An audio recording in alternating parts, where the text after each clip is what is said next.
106.5 FM Accra. Yatena se wa hai. Medimafo ba center na da romantio. Ena waso yasene. Say yantena se. Na Ghana nkomo no. Yamfa nsomo. Dr. Time da so, Dr. Edujamfino no. Waseje se de wawuo anane wa hye su kwatwa da kamu. Wono nko a ena wo de ba na kache a. Wonti menhwa no. Na mmom yade bi e wo so no de. Eya abra. Na obeyi afiri ho de ama wo de bre time. Ebeto yade ne so. Just bread and pastries. Wamu de pan no fe de wamu na eye. En wamu de just what kenki. E de abeka ho. Na just what kenki no. Me see, bosumi yedi anim ya lunch APAM just kenki. Ewo Watermelon Street isu ya. Se wa mantamu abeba na asa eye free. Na no na eye kenki no a ye to no 3 Ghana cedis pe e de ama atufo se beje kwaton. Na nya mfaso fa gu botom no. Eye wo moa. Wo ma dokono ton ayefo aye de. Enu nti kan ho e wo mo so yasene. Ewo SOMPA 106.5 FM Accra. Sesi ye isa santimantamu na wo a chimwafidie no fato SOMPA 93.1 ye ginamu den Adamfopa radio ebutu Paris France abrochimamu wono so agikase yi esan se eye SOMPA eno an wona de ma afi SOMPA 101.1 ewo takwa SOMPA 103.3 ewo takrade SOMPA 106.1 ewo tachiman SOMPA 98.9 ewo sunyane SOMPA 90.7 nkranza SOMPA 101.3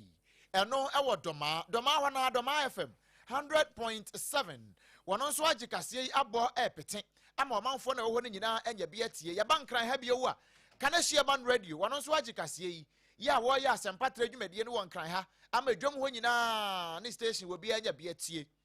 se ya konfinfin mantamo Afrika suwa anasese ne daya na meka no odupon kpe efri ho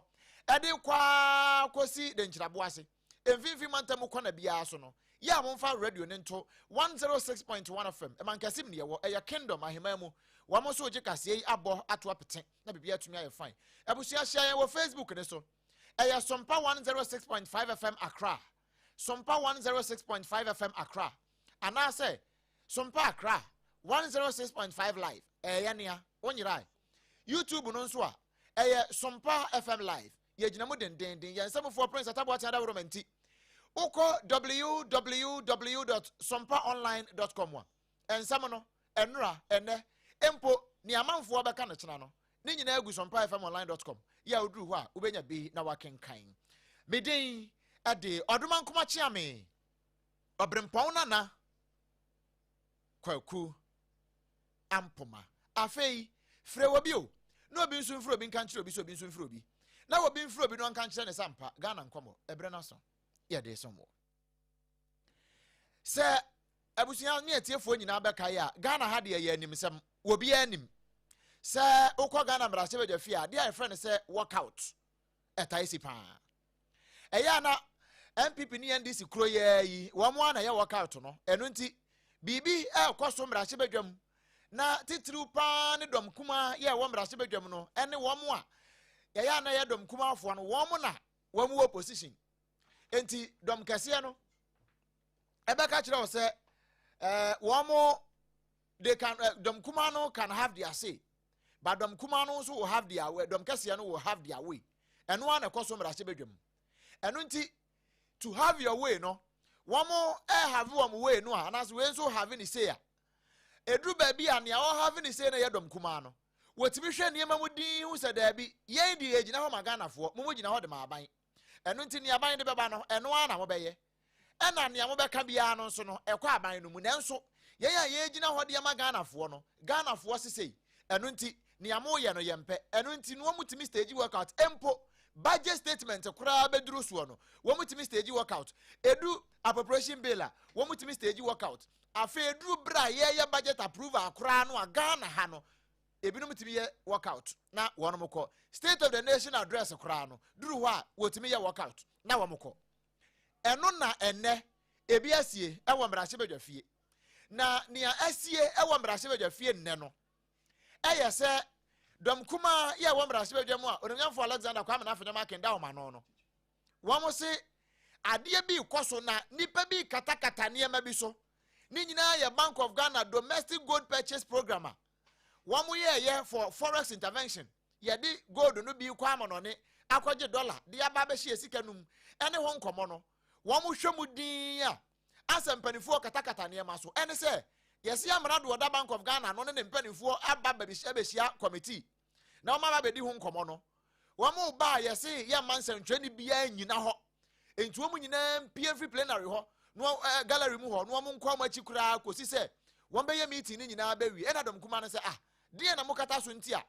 mo mpɛ sɛ nsɛntwerɛfoɔ bɛfa ɛde akɔma Ghanafoɔ hu adekodie wɔ mu ɛno nti wɔn stage workout sɛnea yɛn yɛte no yi sɛ yɛ saa adeɛ a ɛne na ne yɛasie no nanso mpanin se ne yɛwɔ kɔ atɛn ne yɛwɔ ba atɛn yɛ na ne yɛwɔ gyina hɔ no wɔno ne yɛte ntrodo meekɔ aba no masa aba bɛkyerɛm ne yɛasie wɔ akyire ɛde aka ho nanso national and international reporter the award winning journalist reporter no wɔ ahoma no so honorable MP for SOMPA wɔno wanyɛ workout no bi sanso ɔno de ogyina hɔ ma SOMPA na ɔwɔ hɔ ɛno nti yɛnkɔ na yɛnkɔ tie sɛ ne nkɔmɔ no ɛkɔ yɛ na ma adwoɛ na bɔkɔ deɛ na me ado me ho yɛ ne bi sɛ mo ho yɛ nyame gu so hɔ yɛn kakra kana yɛse nnɛ dɔmkoma no se Bank of Ghana amana do a wɔba hɔ a yɛse yɛ mma wɔ pɔnkyeteku ɛnyina hɔ mfa asɛm ne mmerɛ SOMPA nti no wɔn nyinaa mpie no dɔmkoma no sɛ ne yɛ saa deɛ a wɔn ne nsɛntwerɛfoɔ a wɔn na wodi wɔn anim no wɔn ne mu nyinaa pie yɛ saa na teɛ Obrempong pacho me da plan ete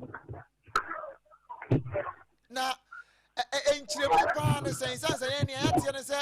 yɛse asɛ dɔm kuma no se wɔn mu sɛ dɔm kɛseɛ no ne aban katakata nneɛma so asɛ wɔn yɛ twa nkɔntɔmmoa de afɔm kɔ akyi de abɛwura mu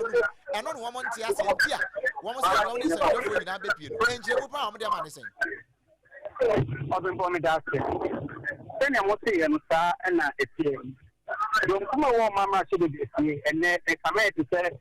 ɔmo ni abere paa njan sɛ o somo twa ban na dwe si yɛma bi a ɛkɔto ɛwɔ ɛyɛ ɔmɛnfo anu na ɔmo ma wi asa pɛne nyinaa so se ne ɛkɔto ɛwɔ ma hyɛ de si hɔ na ɛnɛ dɔm kuma wɔ mama hyɛ de si wei ɛnɛ the second time a ɔmo walk out from the chamber a ɔmo sisi yɛ ne ɔmo nsɛm kan ne nyinaa no ɛyɛ tiatia ɔmo tɛ sɛ ne edi kan ɛyɛ Bank of Ghana amena do ɔda ano aba be temu o mama hyɛ de tia wɔ sɛ wɔde nsɛmbi ɛne nsɛmbi ando yi ɛde bread na hyɛ de tia no na ɛno ɛna ɛyɛ domkuma no ɛyɛ sɛ saa na tie de a ɛwo behia sɛ wɔsɛ ne ɛyɛ mpanyinfo bi aba na hyɛ de tia na ɔmo di dwuma ɛwɔ aban mu a ebi sɛ bi sɛ ɔmo nsɛm ano ɛde fa ho no ɛwɔ sɛ nkɔnkɔ bra saa nti dɔm kɛseɛ no ɛsɔde yɛ na ɔmo kyerɛ sɛ sɛbio ɛnyɛ mpanimfoɔ biara na ɔmo ba mmerɛkyɛ de gyesi hɔ nom a ɛyɛ yɛma ɛyɛ nsɛntwerɛfoɔ ho kwan ebi ɛne sɛ ɛnan bɔɔse ba mmerɛkyɛ de gyesi hɔ nom a ayɛ ɔmo ntae ma nsɛntwerɛfoɔ ɛmfa ɛde sɛ bi ɔmo tena se na ɔmo si pono wɔ ho nti aseɛ bɛ mu sɛ nsɛntwerɛfoɔ bɛfa ne life a ne yɛfa ne life simple electoral commission ti saa ne ɛteɛ the electoral commission de tie mu ɔmo ahyɛ de tie hɔ nom a ɛnyɛ bibia na ɔmo ma nsɛntwerɛfoɔ ɛfa ne life a ɛno no ɛka ɛyɛ mmarahyɛ de tie ɔmo dwuma so a ɔmo di ne titiriw sɛ ɔwɔ ɛba nti dɔm kɛseɛ no ɛyɛ honorable Mahama Yarega a ɔno na ɔda dɔm kɛseɛ na no nsɛntwerɛfoɔ nhyia mu a dɔm kuma no yɛyɛ ana ɔba bɛyi a no nanso kɔnsa na no na yɛwɔ akwadwo ɔpɔn nkroma na sɛnegyani a wɔgyina mu a de sɛ ne tìrɛmfoɔ wɔyɛ ɔfo ase ayere bi ɛne nsɛntwerɛfoɔ de akata de afa ne ɛkɔ so a dɔm kuma no ɔmani ɛngye ho wɔte Bank of Ghana wɔba bɛtie mu ɔma ma hyɛ de bɛsi hɔ nkɔmmɔ a wɔba bɛdi no ɛyɛ adeɛ a ɛhu ɛhia ma da ne biara nkɔmmɔ a wɔba bɛdi no nso ne nsɛmbisa bi a dɔmkuma no wɔ sɛ wɔde ma no ɛyɛ nea a ɛfa Ghanafoɔ ho a ɔbrɛmpɔn me ne mmienu yɛka ho bi nti no ɛdeɛ bɛ mpaa na ɛkɔ so a ɛyɛ dɔm kɛseɛ ne mpɛ sɛ ɛyɛ Bank of Ghana governor ebetumi ɔba bɛgyina tientie ne afaso nsɛntwerɛfoɔ bɛsɛ sɛ yɛkɔ ne camera ɛde esi ne soɔ nti ɔno kɔkɔɔ de wɔkyerɛ mu sɛ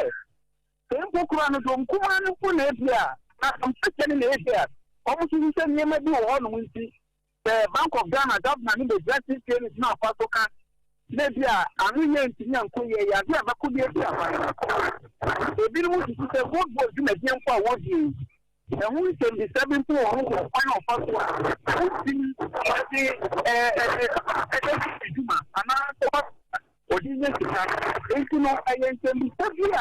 Now, the Kumano Pekom one thing.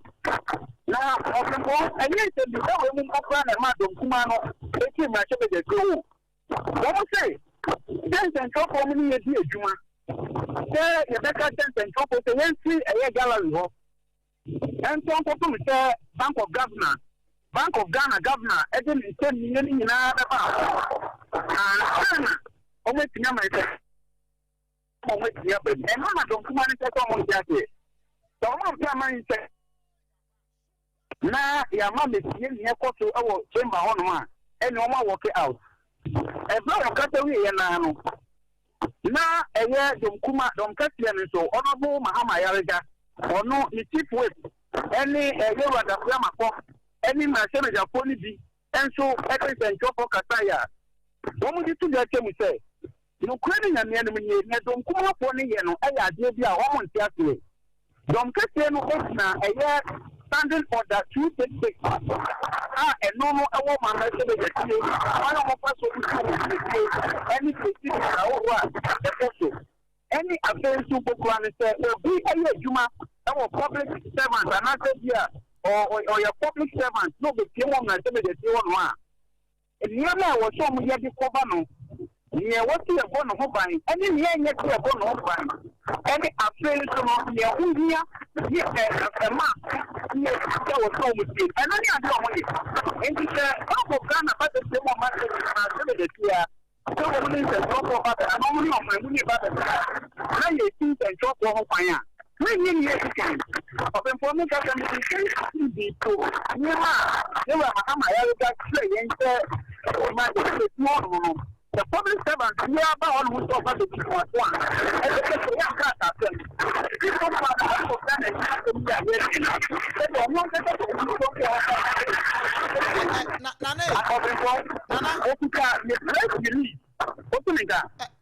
baby, I'm no answer and from our children. Okay, I feel yeah. Let us say. You know, Nancy Manabata and the Patami, I was a chamber man and show a woman here, Samama here to chamber Hokaka. You know, I've been away. Near not a question. Ne took a woman in Amuno.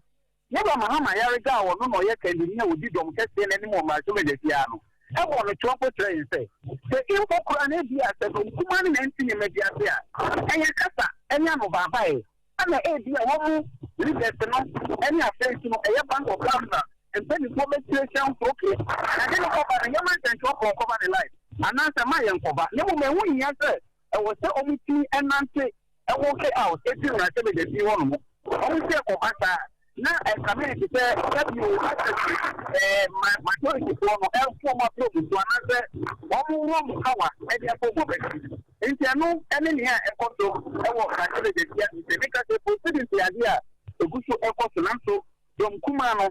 Sabi, to be anyone. And he say, I got them Cassian and Kwan and woman and Penifuashi. Now, Aquaban say, UTS and Dom Kumane come on some Nissan, yeah. Minority for a majority, so the Abanwa. Say, speaker and Casanca so, dear no Akafa home, and send them who's here for the Tiajamu. Says deputy speaker, no, and what say a woman to see now. 10 years in a fear, you may be a Tipatiano. How is there 2 sizes, minority, majority? And I hear one of the normal numbers and a year, Juma. The year and I am finding to say, I don't you now, don't catch any more, and I say, and I walk out from Parliament. And a year, don't come and woman here. And only time because of numbers, you end the column, you know, and you have a speaker that translate, Ama proceedings, also. That is what say, also spending citizens no but say ya kese na no say dom kese no one mo do no san so kuta numbers ni ko sini si ade a eguso ekọ lemum enye Bank of Ghana governor no edie no enti sesi e ho na gina paso a woka say enye Bank of Ghana governor de no okay so yeah it one more na was say proceedings ahụ na le one na was say eti etoga no enu na ya de mu so ko lemum because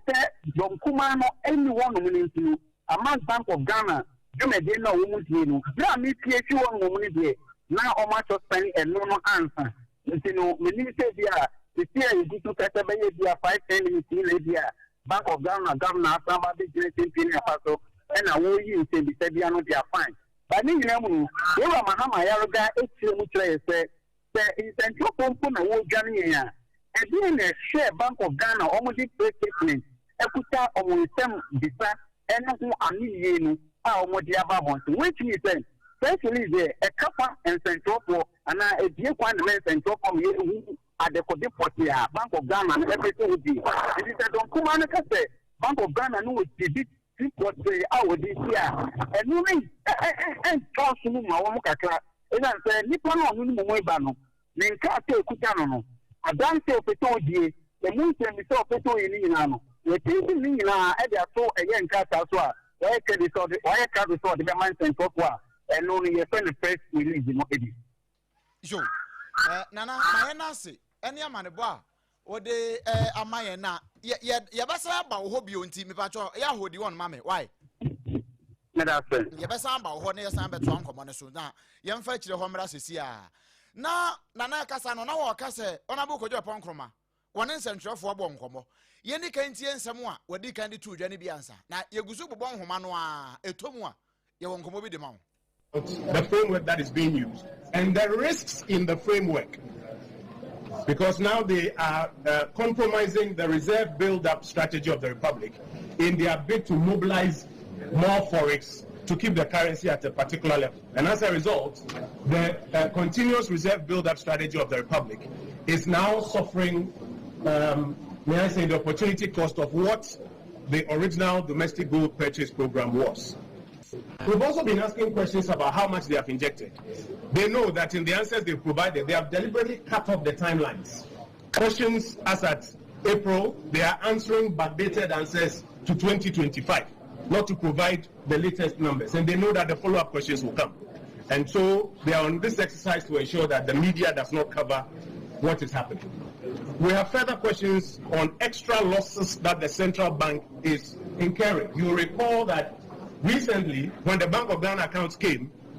instead of complying with the act to lay it before Parliament, they have still not done it. They invited you here, and they invited NDC party members and members of NDC caucus to come and announce an understated loss to you here. The finance minister has still not presented it to Parliament. We are observing more losses that are happening there, and they know the governor will be requested to answer, and he cannot lie.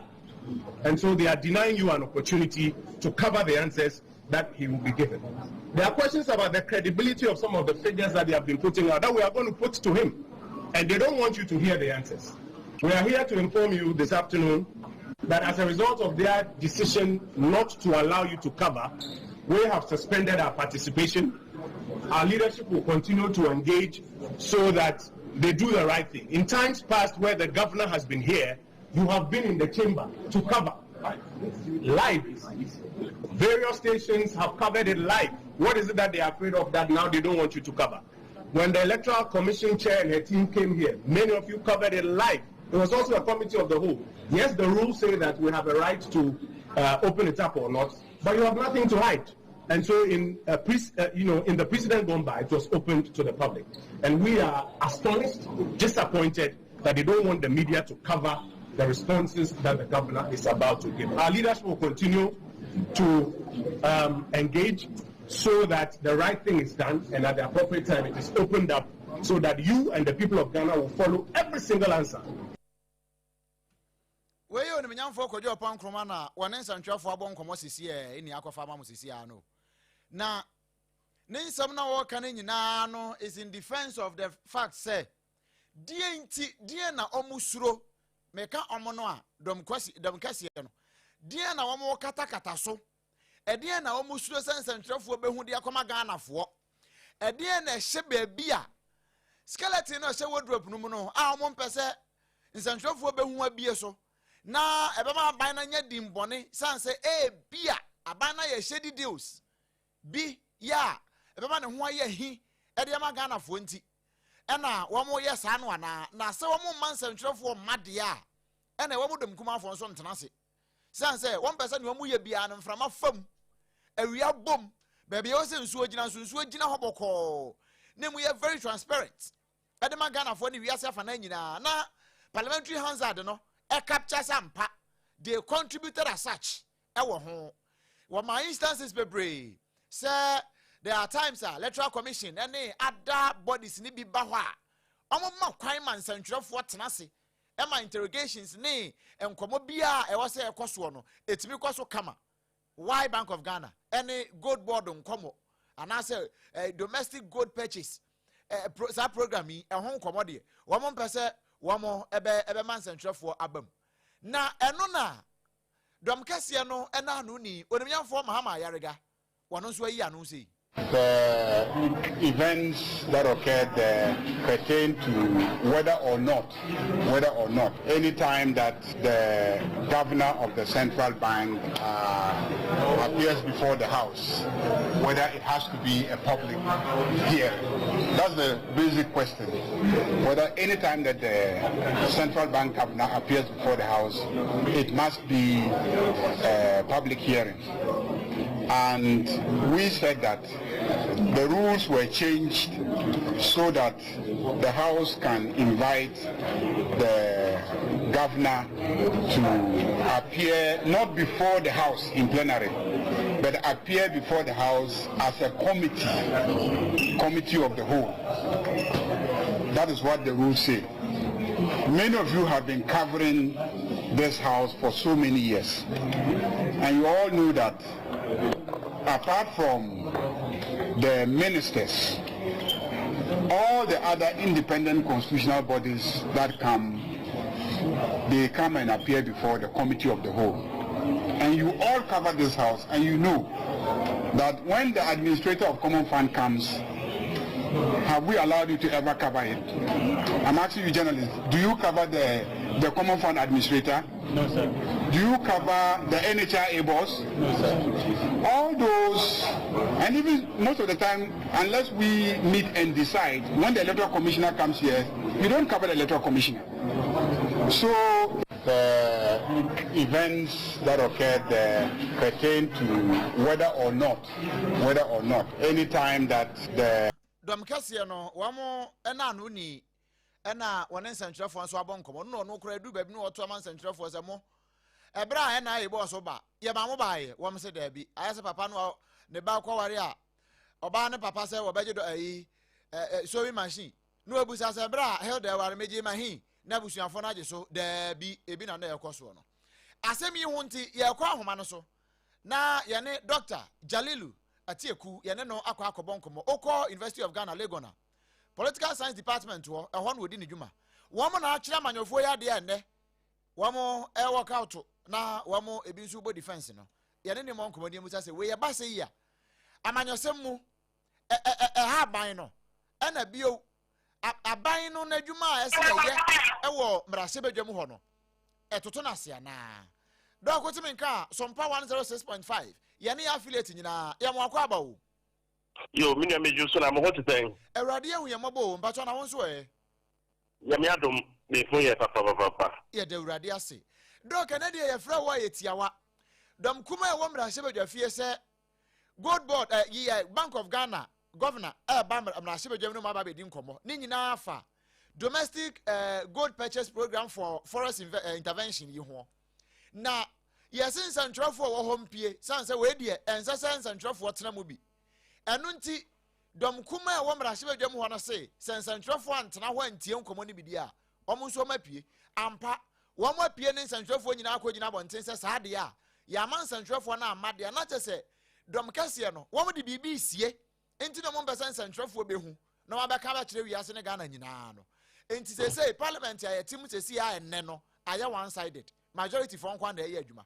dog ekoba ne say ya etoto ma hyebedwa no wa adwuma na se ana so me nyame da say me tia achefo nyina ni ameka say ni asking governance no transparency dia ehia abebia no o say oman no yehu nia ekoso so and that is even why now it pushes ama senior yewo sebia information be our public institution be which we actually akọ na omo ediama and kind na sometimes na eyedo you have this information that we hear when ya entino start say nyina no ewo ho ni nyina no eboa ema amamu no ekọ so to that I think that idea in here. But it is also important to say, state security and then send you a while. Ebia a fat or mine no, and ye be beer and a bit to me, a better program will be and she said, do be beer, say information you a while, ASS chief. Dear, and sister Abia. Ubian Sabakata information, no. I think that to and also so I think to that extent, make like I say ABA, the fact that I can't say maybe because of ABA things, it might be a media for EMRA because it means that certain disclosures are effort on minor in some that Abontin, and to that extent, I think, and that is also even why I said some public office holders, before say obey take position, they will open security because any BBR and I would the other two Abontin. So and also, I think that I'm looking at it from this perspective because I believe that media, a baby and media our parliament, or maybe be a media our so say Koban say be a information and send ya also information be from Bank of Ghana and the Gold Board and other it is some information say idea and back or man because maybe ever outside and your man it means that it can go anywhere. So I think that is I think that is what is being protected in here. So and ye bibia and a man bibia and ye bibia ever or minor and our own little abundant. So I think that something like this, I think that both majority and minority, it was say keka, right, so that they will agree on some of the information A, B, and C or R into me and some media. So to that extent, yes,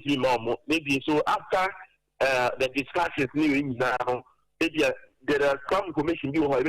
media and so yeah, if you media public me akasa information now then we will have to maybe protect that. So I think that in my view, if there is something that is sensitive to this, to state security, and to training in the area which they are trying to protect and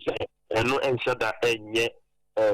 because even though, like I indicated, say governance and transparency is very important. But any BBR and a BBR information, if there is something that needs to be protected,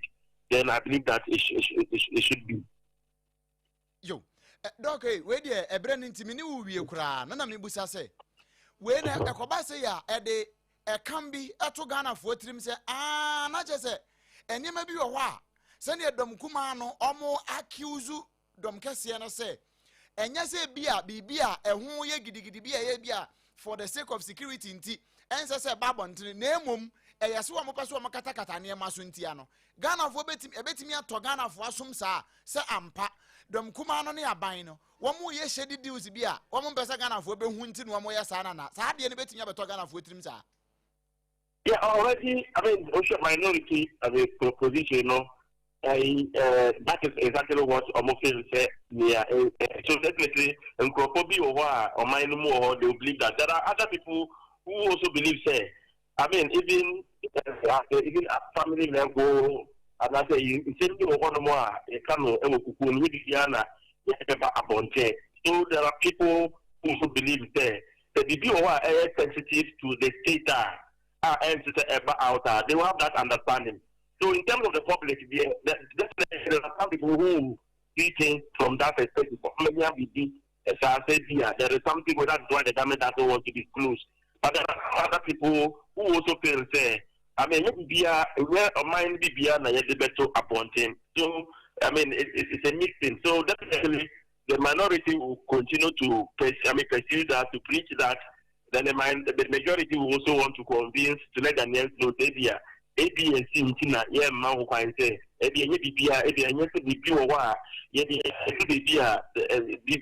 state security and BBOA and say disclose it in the public. So we will not be able to do that. Right? So it depends upon how they are able to communicate with elections. So it may be say that the two parties will always want to score some political points. So definitely minority will be in that line, and the majority will also be offering alternative information. Say because of ADS in China, yes. Yo, Doc, my nurse na young fan come si hansa. Na him say ya koya nim no we say ya no na be emerging story. Fufuro bia san ba chira. Ye be san ba na adesua sei no. Wasan de amaye bio. Why? Right. Ebusua ni pa na ne bon komo Dr. Abdul Jalilu Atieku. Wono oye political science lecturer. Ewo University of Ghana Legon. Ono na ye ne no abo enkomo no nti. Sane esie nne ewo mrase badwa fie. Ni Ghana fo hunu ni Ghana fo tie ene ne ene asie bie ya Poncheku aboye mu ya bobo ene no press conference akoko so nyina ne abo ne nyina bia akire wo no ehon nkomo ne bie ene ye de ama wosa na busia ha ya sompa 106.5 FM enkran de no nie ye ne yankora bata ye do so pa ye no ye dom ye nya ba ko ye nya mienu ye dom na midimafo ba center adawroma ene waso ya sene a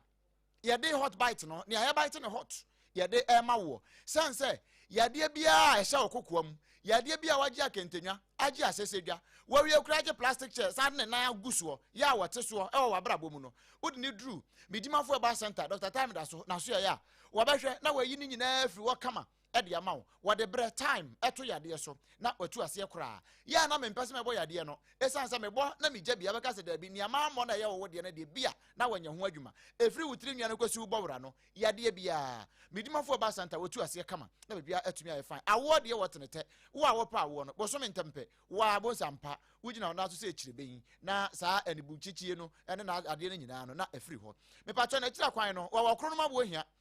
we kra de ebu akwa agogo asem na meka kire we ebu akwa agogo asante mantem ebu akwa agogo eho no webutuo ene wo fro osebra na wonhwew na bibia anye boko ena uba enkran ha se dia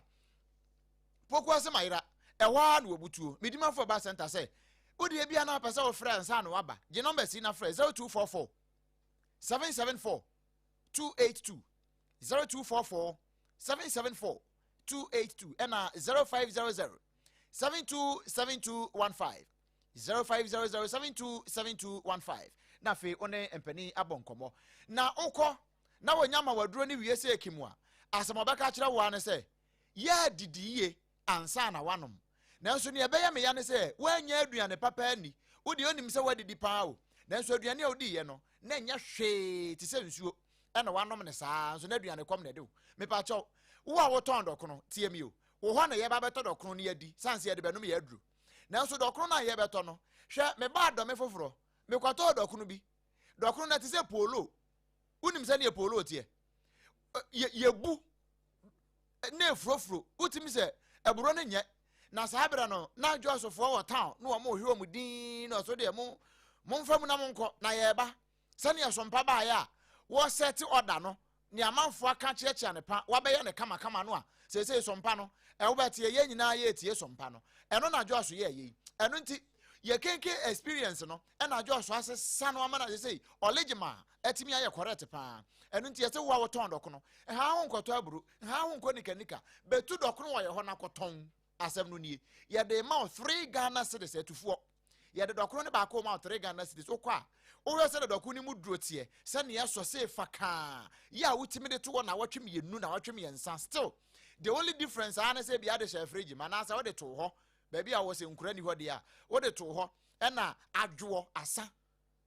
problem bi eni akire bi o just what kenki na make am for the amawi eno nti ma me ope kura yenye hyeto ne makonka ho emfa mrew ye be ye ne kama e de amaw se ne ye be ya oje ya na odi se junction na wo ton wo so oje ya na wo de kwa wedding na se ye na se abedi ntuo na se birthday party no na wo de kwa se no no na wo che enti hwehwe ye kira kwan e wodome commercial bank na kiri ho pe ana se bia opese ba bia wo no yen fancy ka mu kran san fa mrew a fra yen wo 0256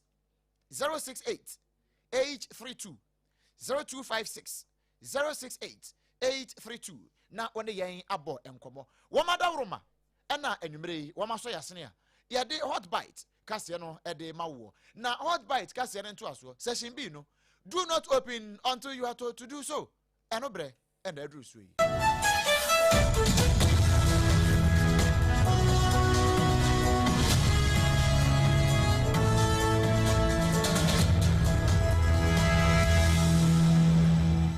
abusia ofa to so mi no you asom na fe pa ko nwe bitina so na kasebo na ye de ma sa no ya wote ne se nwom na abusia ye wura santema mu na posi sadom no wo mu dwumadi a wo mu di se abonofo se won betwa abaahwe ano no wa santema mu wo ma sa kentene won hu bio ye wura tete yehonu ni team a yefre wo mo sotofo no wo ma kokko soto me kire special operation team wo mo kwa santema mu no wo mo de won ni kire ba bi te se atwema kofodua womo kwa abu akwa womo kwa sofo line lorry station ho womo san kwa Ashtown ehwa womo kwa eko bantama womo kwa putuoja crofrom eho nyina special operation team for no womo nante fa hobi ya na ne nyina ye operation na womo ye kofu mpankro no tafo afe twumdu asene crofrom Colombia eho nyina womo kwa alaba na nipa womo sesa womo no eche nkra ne woman fakura nipa mako aduonu mu nan yaso saafo ni nyina pa echi a wo mu dwumadi a wo mu di ne se enubone a wo man yimra etia no ebinum dibi edi won ho dwuma na ebinum nso edi ho dwa ya mra ne tia enti me ka say won ma so saafo no epa echi enna wo che se wo mo kekan a emudu baako wo mo ye malifo enna emu aduasa nwotwe nso ansa na abontensu ni sabi obetimi atwapoa no na efiri de mani aka kire no wo mu ye fiefo ganafo wo mu ne saa nipa mako aduasa nwotwe no wo mu eka bomu a ene kokko wie ba bi adri ne no wo mu kyese enye se wo mu chi wo mu kwa na de ya dansi de efra ne sai bite ka ho eno no wo mu kenkan a ena nuro ibia beba nkoda ne bi wo mu time no no mu a ne wo mu atra firi mo ekọ akire no na eno bi ka ho tramo wo mu yinya ne wo naka mu anya asam ketwa wo mu aboa ne sei nanso wo mu nye drastofo nye nufrafo a wo mu frɛ nuro ewie no wo mu se ba ko bi nso kura se rubber wraps bi na wo ma rape ni nyina no wo mu kokote ano hwe na se ya haba na wo ma pile ne sa no nya bone hu nyansa wo mu timi a package ne se entrepreneur de na wo mu no ano na ya so saafo ne page anso ho wo mu se nya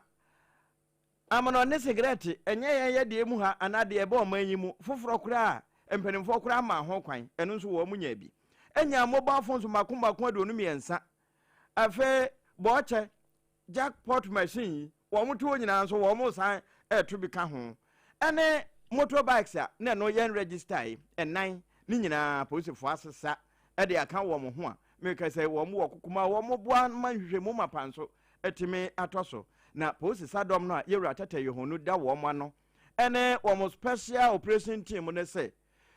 wo no mu a edi nubone ho dwa wo mo edidi wo ho dwuma se wo mo anyai ene wo mo nso nya de wo mo tena se tie bia wo mbefa wo mo nso anso akopem se wo mbetwa abaahwe ano kura ma afiri ya tetenam e wo man yi mu a ye modin kura emfa mata ye ho na se de wo mo isan wo nhwene so se service with integrity no eno ana wo mo guso de ye na emom mo nso sa timamufo ya momoa won biribi a tese no ntano motia wo mo naso na bibi nso no wo mo pemu nsem huna ya mo mfa nhunta ne sanse aposifo no wo mo ya mo namfo no de please are your friend yada so ejiremu ewo polisifo ene wonom edwumedi ahodo ya wodidi abobambo ho ban ede ama enipa ene ejapade ya ewo Ghana mu na wodi wani ekiremu ewo oboase brono ya wofre hose abompe new site ya na wotwe etwe mu no kita wonsabo somida na etosonkono ɛna ebeto dwa sɛ abranteɛ bi a wɔno yɛfrɛ ne sɛ Abdul Jabbar Suleiman wanya mfinhyia no aduonu enum 25 years ɛyɛ ade a nkɔfoɔ bi atimi agye ne nkwa ɛde afiri ne nsɛm na asɛm no basa no polisifoɔ bɛmu ɛma wɔnom ɛyɛ sɛ wɔn a wɔn nsa ɛhyɛ saa amamɔyɔdeɛ wɔ yaseɛ no wɔbɛhwɛ na Ghana mmara sɛneɛ sɛ ɛfata wɔnom no wɔne wɔnom atimi ɛde akɔyere so ɛnam saa yɔ so Ashanti South Regional Police Commander DCOP Joseph Hamod Nyaba waba abɔnten ɛnɛ dɛn ɛne nsɛntwerɛfoɔ akasa wɔkyerɛ sɛ bra asɛm ne siiɛ no abranteɛ yɛ ano ɔno edi mu atintima paa yɛ a yɛfrɛ ne sɛ Seidu Masawood dodoɔ na ɛbɔ n'ahotadin sɛ Masha ya wɔno ɛna ne di dɔm anim a wɔkun saa abranteɛ wei no ɛba saa no pa bam ɔtwe maminya wato pia afa agyan ya kyɛ sɛ wadom ɔtwe agyanka wɔ bi hu baabi a nati kɔkora mpo adom kɔ na ɛno na ɔmo kyerɛ sɛ wɔn hwehwɛmu ne wɔn ntetɛntete ya ɛna kyɛ sɛ wɔnom kɔhu sɛ wɔwie mu ɛwɔ ɔboase ɔ wɔfiri hɔ akɔ wie mu ɛwɔ atifi ɛpoyɛ mantamu bongo mensiri mu kuro bi a wɔhɔ a yɛfrɛ ne sɛ Sue na ɛno ɛna wɔkyerɛ sɛ wakɔ no na ɔkɔfa no a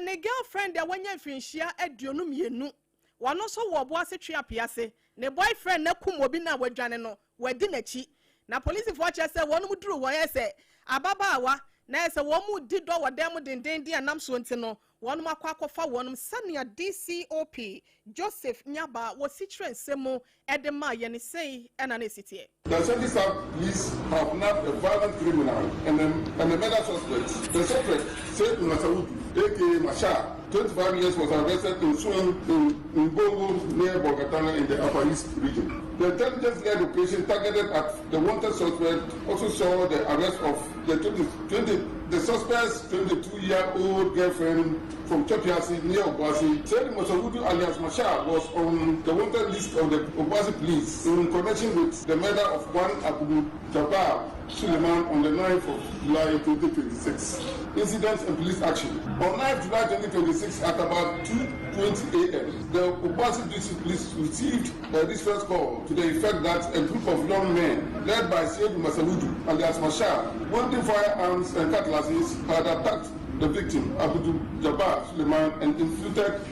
wounds on him at Afropenu site, a suburb of Obuasi. Ebusia anodi semia etwegu ye eye Ashanti South Regional Police Commander DCOP Joseph Hamod Nyaba and watcher se abrantia na gia tumuna ebusia de waka ne se ai eye no kre wonu aneku no sule no wonu aneku no na enye se wonu nko aneku na mom na chese ne nkofo bi kan wa se gangsters ohun we ni group we ni squad ɛna ɛtɔ da bi ɔmo pɛ so ɔmo so ɔmo ho ɔden hwɛ sɛ hɛ me wɔ hene yiri me squad deɛ yɛ ho ɔden ɛkyɛn apam ɛna afei nso ɔbrempɔn squad ne nti no na wɔ so wɔ ho ɔden ahwɛ ɛna ɔmo twitwa yitwa ɔmo ho sekan ɛna wɔn tututuo ahwɛ deɛ wɔn akasa ne power no ano ɔden ɛna aberante ne fa so a kyɛ sɛ owu yɛ sɛ ɔmo atwia fam nso wɔn adi nkunim ɛne sɛ wɔ bi atɔ ne nti no wɔbɛboa ama mmerante kɔ a wɔn ka ne ho Karim Malik Balanga Basit Nazar Nuhu ɛna afei nso Jedis yɛ adodoɔ na afrɛ ne sɛ Baron no Malam obi nso ka ho efrɛ ne Malam ɛna afei Happy saa gangsters no ɛna wɔn kɔdi ewu ne nti no wɔn bɛboa anaso ɔno bɛboa ama wɔn aka no so no baabi a wɔhyɛ bia no wɔn nsa ɛtimi aka wɔnom yama ne tofoɔ ya wɔto nkra asante mantam de ma ɛba obedu na daroma ɛna yɛn nsa ka nsɛm ya yabɔ akyire de ama wɔ ɛno ɛne afrɛ no sɛ manpower anaasɛ who say power no day ɛno nti dadeɛ bi twa dadeɛ bi ne ɔpɛ sɛ ɔkyerɛ no no yɛnkɔe na yɛnkɔ nsɛm foforɔ mu na wɔsoafo a ɔhwɛ fam nsase ɛne mu agudie ɛne mu adodɔde ɔdoma nkɔmade ama yɛn wɔ man Ghana mu nyinaa soɔ ɛyɛ ɛlɛmbɛlɛm na hyɛbɛdwani onimnyamfoɔ Emmanuel ama Kofiboa wɔno na ɛka sɛ nnɛ aban sɛne yɛ no wabu nkonta de kyerɛ wɔ man no accountability series no aseɛ ɛne yɛnsɛm deɛ wɔka bi paa na wɔaka yɛ akɔsi kyerɛ sɛ enipa a wɔne akye wɔn wɔn a ɛyɛ adwuma wɔ forest reserve mu no wɔn yɛ forest reserve crackdown no nipa a wɔn akye wɔn nkoa no ɛyɛ let's say 258 nipa a wɔn akye wɔn nkoa no afei bɛyɛ sɛ 2000 illegal mining equipment deɛ wɔn agye ne nyinaa na wɔkyerɛ sɛ ɛyi afidie mu no ntumi a wɔyɛ asase nso wɔn fa so bie no na wɔyɛ kwan so wɔn fa kwan so no yɛfrɛ no excavator no ɛno wɔn agye nsia wɔn asizi ɛna chamfan yi ɛno nkoa maako apem ahanu ɛne aduonu num 1225 ɛno nso so a akɔdi mpanimfoɔ nsɛm bi wɔ hɔ a wɔn twigya to mu bi wɔ hɔ nso so a na wɔn agye ɛna tricycle abobo yɛ ayi ɛno nko ara mpo sɛ na yɛ ɔmtaade fa fuel paa no ɛno nko ara no wɔn gye ahanson aduosia num 765 ɛno nso saa ɛna moto nso aduasa enum 35 na ne nyinaa mu no na wɔn nwie yo wɔn sa record another seizure ɛno yɛ abi krom distraction kakra wɔ additional motorbikes bi ano de bi wɔ hɔ kra na wɔn atwa gya tum ne adeɛ ɛno nso ɔha no ne dumienu 212 ɛna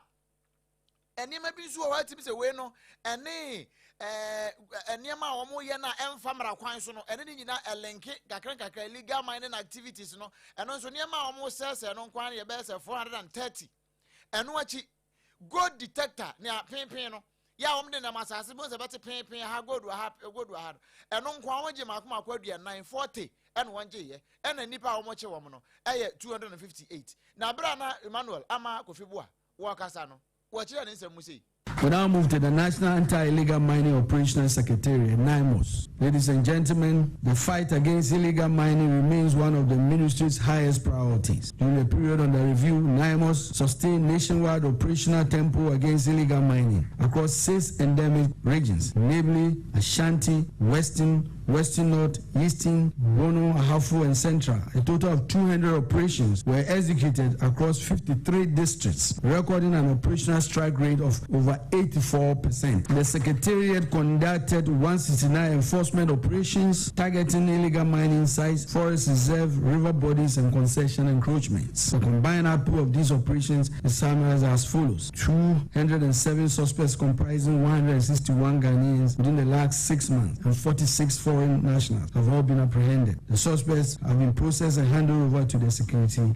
agency. Wɔn nyinaa no yɛtoto ama no ne agya wɔn de ama bambɔfoɔ no wɔn nu mu ndi sɛnea Ghana mmara no ahyɛde ato pɛpɛpɛ constitution no amamra no yɛde bu no sɛ o sɛ ɔman adwapade a kwan yɛ fa so ani edie no na wɔwie kura no ɛna ɔsɛ o mo ntwɛn aka adeɛ baako ɛwɔ mu ne sɛ nsase no nyinaa no yɛyɛ reclamation na santimanta mu nkoa no wɔn atimi ayɛ reclamation no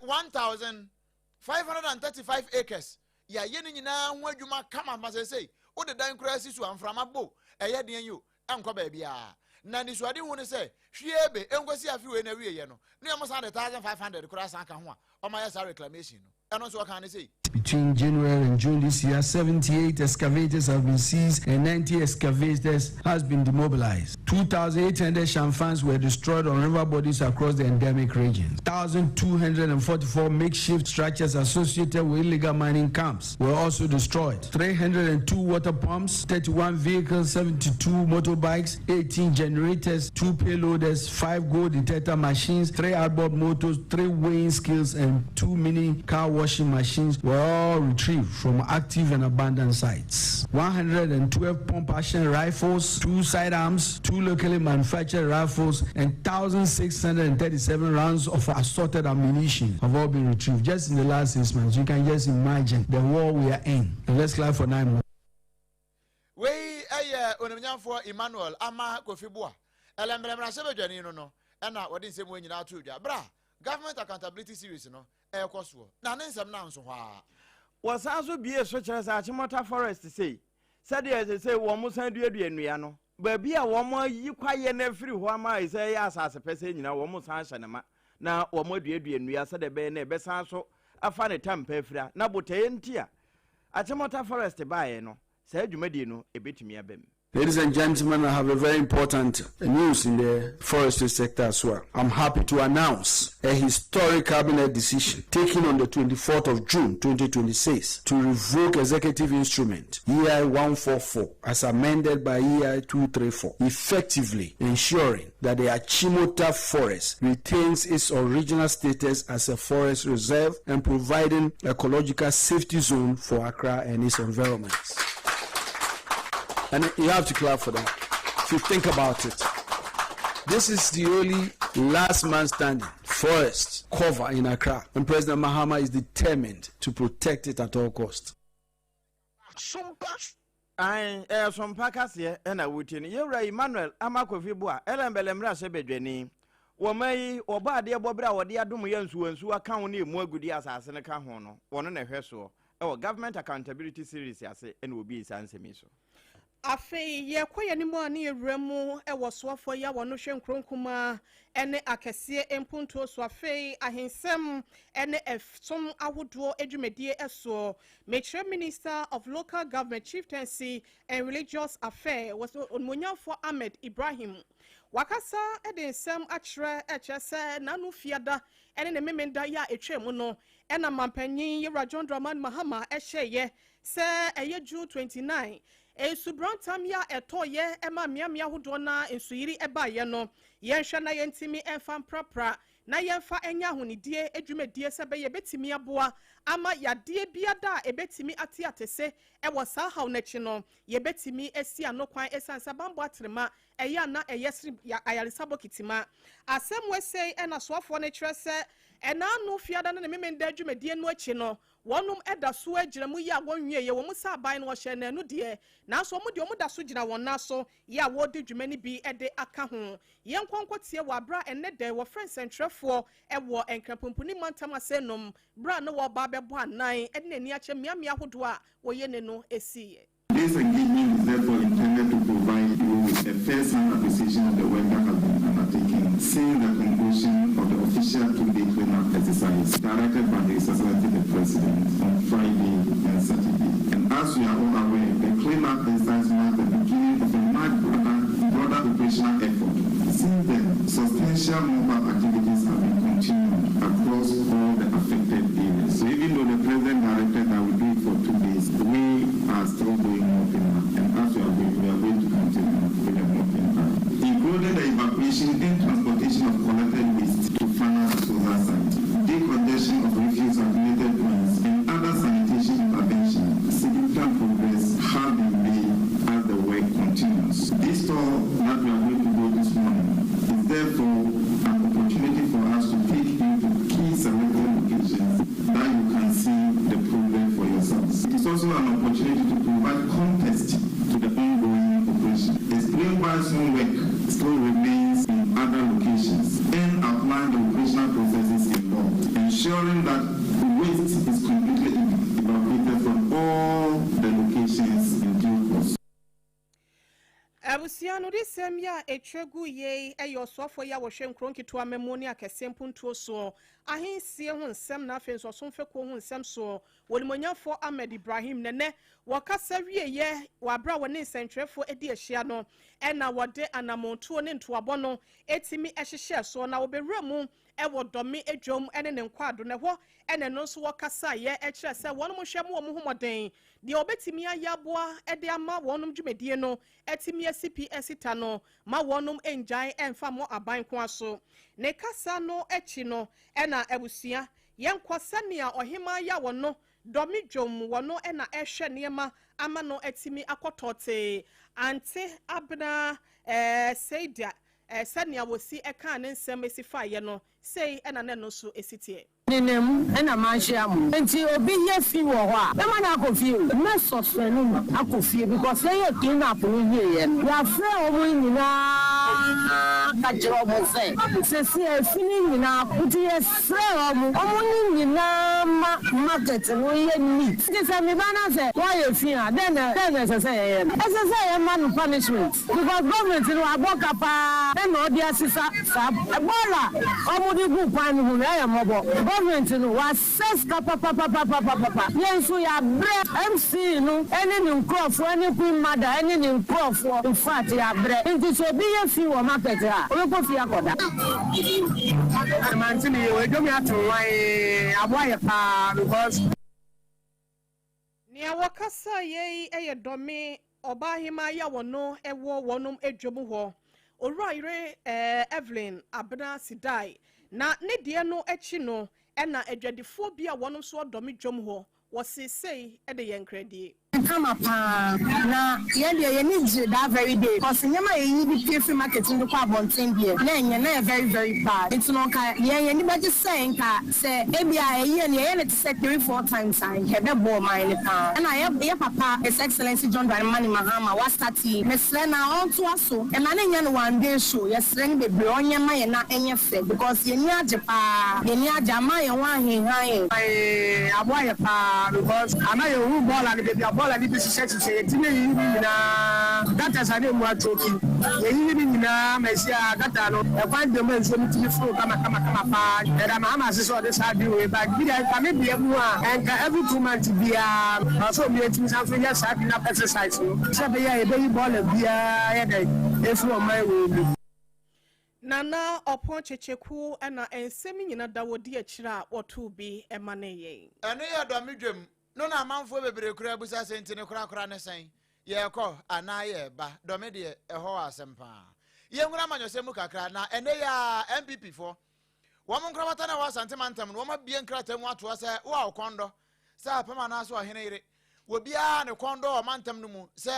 so oheneyere wa ha nka jabre watia. Oye woman organizer ewa santimantamu a wotu manfo a anka bekoye pa na apam so wana ye youth organizer na se bia organizer original nanka ono so waboabo ma no na wotu mabunu nefo a nanka akoye pa ne santi o ma omodia bie niam mu kama e de amase obi amafa na nkrata na former Ashanti regional organizer Francis Adomako ena wono wakwafa na form so se wono regional secretary wabatwotwo pa e de ama amonyoko no e wo ho ebra wo kɔ no na wakwafa form so no tempestuously no na one elder Kwamredu Alex ana namti no wafa wie ya ana waka say almost one time come me omo back of forms na ire me ko nya na wa almost enne aye rainy Wednesday say no tutu I'm told say we do okra be na for be 6 they want to be the first set of people be pick from na mo man say nyina hu say omani aye abre jamana ye dama say a day like this aye aba me say omo so omo hwe am ya fill form no mabo me yakwa na ko submit aduma fia da so aye the kwa pro ko kaya sem ashe all the various constituency executive aye eyiwo me say thing politicians are high. I mean, yes, party for one in terms of visibility across all the various 47 constituencies. More will be a 1-year armchair. On Timako, name of the problem there. How better region be my day. I solve young problems in your cry. More will be a cast a home brassier, dear home brassier. One man who saw them more dear home brassier to watch a Juma. Yes, a kind of unity, original. Yeah, reach out to more. Whatever. No, it's not rich. Almost say, even one more contact various conferences elections are one more new. You better reach out them. I catch almost say, election are your country. Current executives going to meet your man in ye. Where Francois no, Mofa, Adama no, Anna, watch it, Chimuno. Now we are here on some woman organizer. Ah, Haja had that Tofik. Where you didn't someone who say Wabako. Now, walk 5 forms living there. What they are ni hu ye wo ho enti wo de he Mama Victoria Nyako chan wono na ekwa pray women organizer no Ashanti region and our forms no nipa okwafa edema Mama Victoria osu chan no Haji Sadat Tofik sans wono wo so hwe Mama osu chan pa modem ba wa bona sentimental mu kama nyina bomo de hye ne yefunu ase wo ya de enti he se wampo wakwafa forms no de amano wabeko na Haji Sadat wano kwafa forms ni wie ye no wa announce ho waka bibi kire Kwamredu na obabi ti sama Vic na say obedi Ashanti region e man enuma as well adwuma ne be kama because opposition adwuma ma me ne ye no enti na ye nyina ye jai de ye nyina ye say ye ba ye pushing forward na wonti me nkwa ground so nkwa ye adwuma ne ye enti me fa Alhaji Mahmoud Bawumia emra power enti ma wo wa ha ya ba be from sa ade a kan say enya manko apapa e man ne mema empeninfo youth especially youth no ya me nim no kwa ma me ne mfa wo mu ni agro enti esem wa bontin nyina amra no mo meka ho bi no mo nto aba no emfa ma Vicky we ya Haji Sadat Tofik won na gina ma Vicky anamu ekwafa forms no se wode kwa women organizer ma Vicky pe wompo soma wasom no won beto aba no de ama no we Kwamredu adaworoma ana ogi nsem nyina de bae ene wo mo hunu ni ye ana ewie ye no wo mo ne nsantwerefo na kasai esanse wontimi ninam abra won faja enka ho na ene me nwura mfimfini mantam ne na afan we de Central Regional Chairman Edema Chineya Manyoku no Dr. Richard Kofiasi Edu ene de chawo pakese pa SOMPA muna ye de dwane toamo a mo be kan ma adesha no beti ase no wo mate ase ye ntisa ne ya ankasa ye kwa anhwa wo mo de wo machi ene be mayen Obatampa radio na no de e kwa so no mo nka nkira won se yensa de yensa yam kotodwegu fom entwa ye kura na eba ne sia na ase press freedom no ye tietia so nanso enye Chineya ban ne nhyehyɛ no no na de tie de Chairman Asiedu yese nnwuma eda ye tifiri ni wura no. You step on toes, you make one or two mistakes, and I am not above the law to bulldoze my way through and say I have done it, and so what? I own an FM station that has been operational for more than 11 years, and I know the tenets of the journalism constitution, how it governs it, and how we go by issues. I will not go to the points of satisfaction by the Ghana Journalist Association demanding all those. I think we have to cut these issues short by rendering an unqualified apology to that of the GJ in the media space. In fact, my mission for going to Batampa was never to disrupt their program because that is unethical and unconstitutional. It was just to engage management as to how we can judge or move ahead. But the absence of management meeting has turned chaotic and brought about some misunderstanding. As human nature, it bound to happen, and so therefore, I stand in as a leader of the region and apologize to Batampa. Any awuti ye regional chairman dema NDC. Mfimfini mantemo erekana no maboboano na wonya kansa asam no wie ya wode chewo pa baaye no empeni city bonkoso na sabi wonse sanadwen ehwana nsantrofo president yewra Jomfo Kwabena Kennedy ho Albert wo ba be yi ano say ya pa say wo motimi akase de omo ye no entwa ye wo mo pachew na sabi o chewo pa nso de empenense ye pa no wasomti wo masom exercise their constitutional powers to apply any sanction that may deem fit to him must be halted. We are saying we are calling for a truce, and we will use the opportunity to call on the management and staff of Batampa to also welcome this witness and also be guided going forward to make sure that we don't visit this issue again. All interested parties must take or must be guided by without fear or favor. And that we welcome Chairman's apology and Chairman's reactions. Any awuti ye Ghana Nsantrofo nyina president Yewra Albert His Excellency Kwabena Jomfo na wote se na wono nso chewpa no bra ebawie wo kire se Nsantrofo yasum. Ewa afia pema henkro edio watchi num 1985 eno my Ghana mpanyimfo tena se na wadwene o meye kuafo ho se wonum na kwate aheso tempenten kwa ema yetimi enya bibi eboya no pipipi yi so se be ye betimi enya ahoden ede aye adwuma esanse ayasepan wo no eya na yemfa enhyen aben nia afi we se de na wonum bedi no eka ho ana kyese ne yetoso aduana mienu no na anu ada ena soafo ye wono ehwe kuayo ene ayekocha ho ensem so yemfudie so wonimonyafo Eric Opoku ebegina pasodia desrede eto omanfo nyina nim se wonsomo we no oni nipa obako weledro ya na gunte no amanfo akoko ahodo wona wonsem obie ene nwumako ahodo ni nyina bebo aban ne se be ya fi we sei Farmers Day ya wokodi no obno mantam no ebetimi awie peye na ye kasei ekuo bi atam eye hye ahodo bi ede abre wonom na Yewra Eric Opoku mansoafo ekasa ye ne nsem no sei ena okano. His Excellency President Mahama wants the Ghanaian farmers to be properly rewarded and recognized. That invitation to the general public. Now, government is for all of us, and the farmer is there to serve all of us. Let us all take interest in the farmers' welfare, in promoting the interests of the farmer, in mobilizing resources to ensure that the farmer is motivated to put in his best to make sure that we have food in abundance. 4 December 2026 is the day set aside to celebrate our hard-working farmers. For the first time, the response we are receiving from the general public is an indication of the confidence.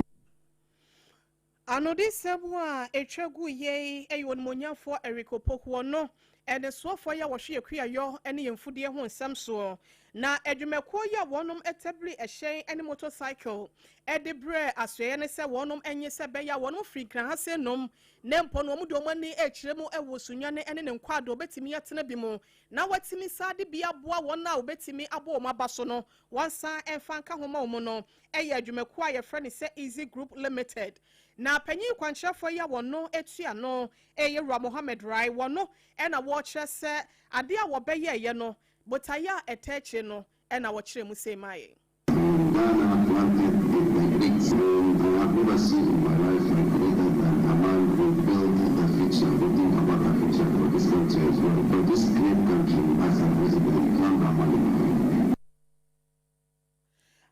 na kyerɛ oil and gas adwumakwe wonum ye bi womo saye car renters eba real estate anase japade ho nsam so a wonum di mu ntintima na afa fintech abefo kwan ya yefa so edidi dwuma so no Easy Group Limited wonum di mu atintima ne wonum atimi aya de fefei ede ama nana opon checheku wa bra obeto yenkra se womo de koma asoye ya wonum ehwekuayo ene emfudie so yewura onmonya Eriko Pokuo etua no no yemfa ni nkyeremu ewo nsam fufum na Minerals Commission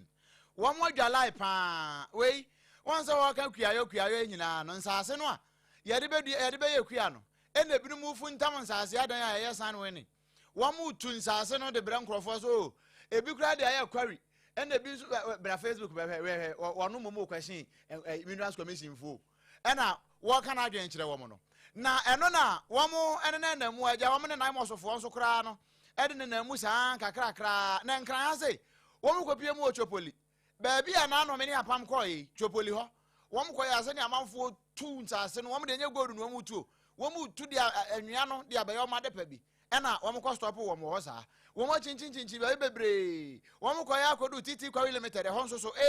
kwa hwai se ne wo mo dwiri abo aze kunkum abo enu wo mo yigu fam sa eno na mpanifo hu ye no me se na you kra what is wrong with you enona uko Minerals Commissioner, Chief Executive Officer in charge of small scale mining and industrial minerals. Maxwell yao akpeneklu. Wadin samutu jana wacha say ade we ya omo ye no wanti ase o. When we came to power, we realized that Ghana Water alone cannot handle that, and there was the need to get other agencies to come to our aid, and that's why we have to approach you. And since then, you've worked very closely with us. As you did indicate, it wasn't just a letter we wrote to go board and they sat down and just approved. No, a technical team was formed, visited all these sites, ascertained the fact that truly there is the need to support us. We aye Maxwell yao akpene klu wonona wade nsem we nyina to dwa bra wo mo call TT Quarry Limited eko chopoli eko kwamiam yahudo bebre ya wona sompa kase ebo sa enkomo yi abusua sesei enya ya asemo se kane nanka okwakoye momompo ne e ka cho se fagana card bra enkra ne che se sesei ayemra so obi ka sa fabrate amra utimi me ye chine me yeyi ana waka cho so okotwa organa card photocopy bra ni nyina etiamra enenti wei eye pani a wotua no no Chief Executive Officer Edema National Identification Authority nea pani a wodano yewra wisdom ya yira kokudeku na abo sa asemi so na wo twere de koto sex wo x babia ayasa anoma yetu no kane ne yefra ne Twitter no ho no wode akwa akoto na sompa kase enso yakwa akokan bie ne yede ba no wo cha se sa biometric verification no aya mandatory ne cha se mrata ato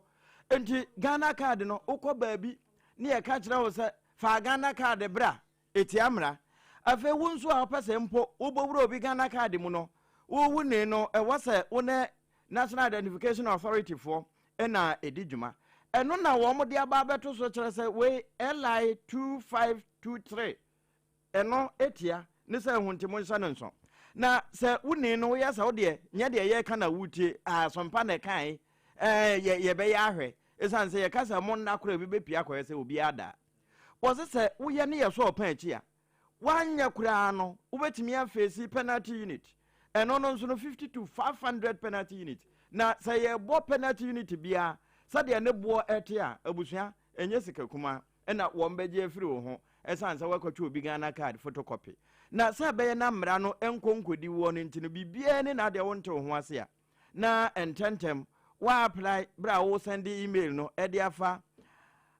IDVERIFICATIN which is ID verification at National Identification Authority near NIA small letters .gov and also small letters .gh. Now wako busa. Me pesa apam me fa information be free. Ne Ghana card so. Can I? Omuka se no a wona ho kwan so yo. Na wo mo ma kwan a ene na watumi antesa emra betumi adi. Emra betumi adi na yama usika sefa de dwuma bi Emma o my Ghana na se wan fa ne kwan paso a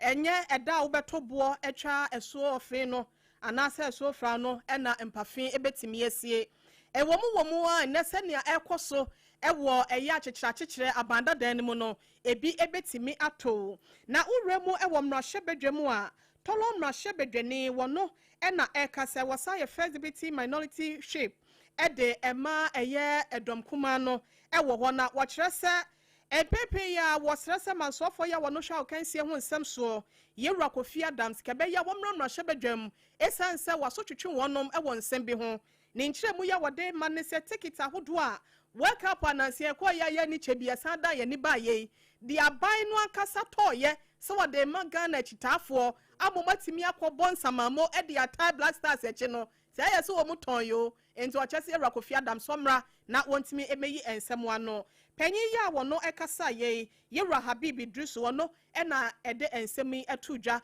e wo mrahye say nanu di semni participated in the Ghana in the World Cup, a mega tournament like that. We were not briefed before we participated. Now we exited the tournament, and the minister haven't briefed us. So if you can schedule the minister to appear before us, and then he can be able to brief us at least what happened, because there are a lot of things that is going on. Mr. Speaker, you need to protect, because the majority chief whip, I don't know, I will not move to, because you see a lot of things happen at the World Cup, and a lot of Ghanaians were not happy with the way we play, the way supporting base went. Even the president informed us that 3 tickets were going to be given, but those tickets were sold. Are you aware? So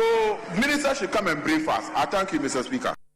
Are you aware? Say tickets na buy no.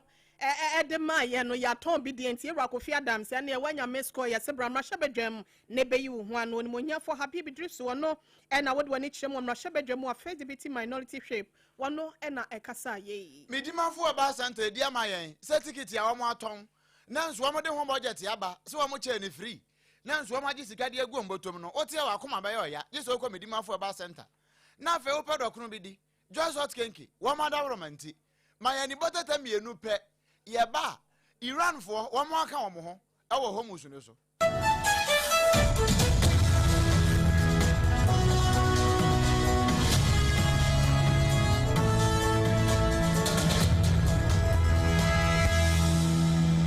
Midimafo pokwase Maira Accra pokwase Maira Accra Midimafo eba clinic aba Accra ani o wontie passengers egumi kai mu e ho na dodo na ekro eni sa Accra ne potem yedemo ani yedemo ampa de se de edutwam Atlantic International University America memu abo Dr. Adujamfi Babaso honorary degree as a professor in biology in herbal medicine. It is said here ayaresa no ayam more oh me se minim wife ye kopa wo wanye ye 1 cedi nyi se ne betom anza na yetues ka no me so me connection na encheda nkoye na esakakra ti se wa page mu ama hodiam bam connection ne mu de we obo we ba de kro wa ba de kro ye stroke nso de wa fa no small chese agidi wa hu ani de asie no yare bia etatia e wa Dr. Tamda so andi so diabetes, hepatitis B, prostate, hypertension, malaria yare bia kuma se owo agogo opposite government school no ena nkra hanso obepiem e wo pokuase Maira kwan no so for doctor 0244 774 282 number 0500-727215 Midimafo Herbal Clinic Midimafo ne hwa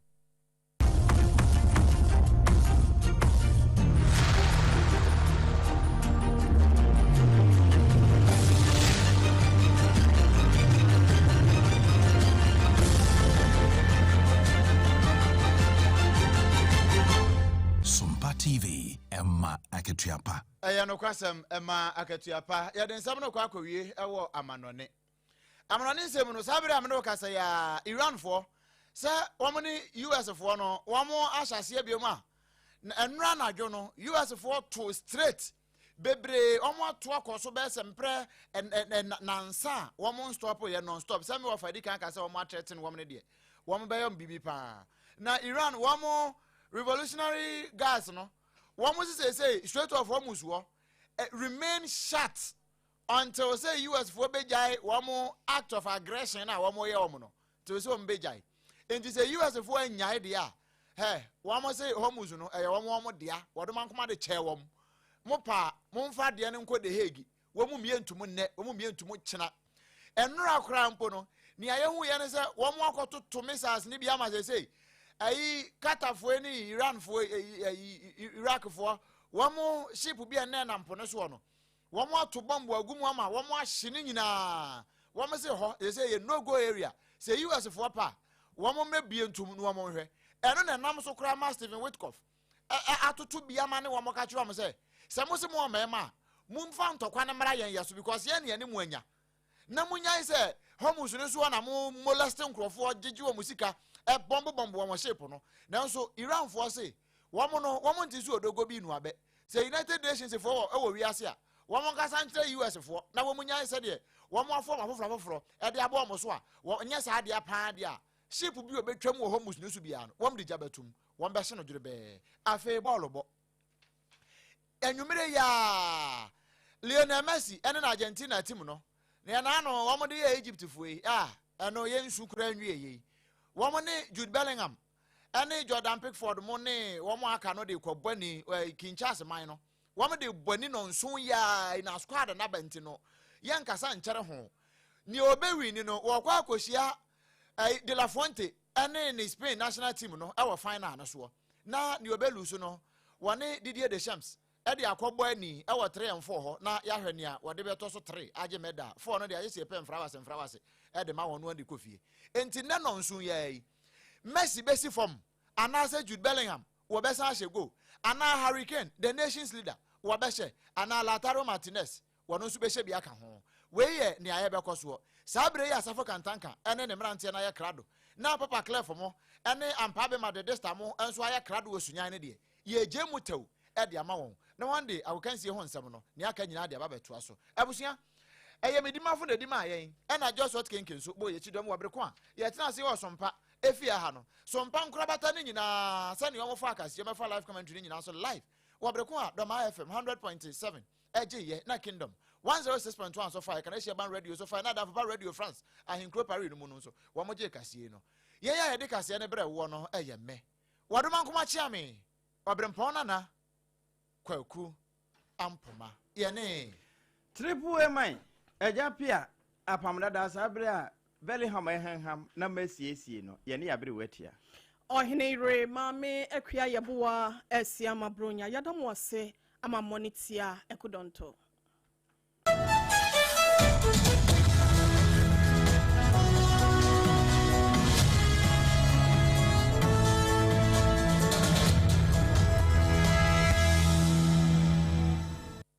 Munde dinam se menya foreign call. Hello papa, what about to be a new? Se me feel London, eko US.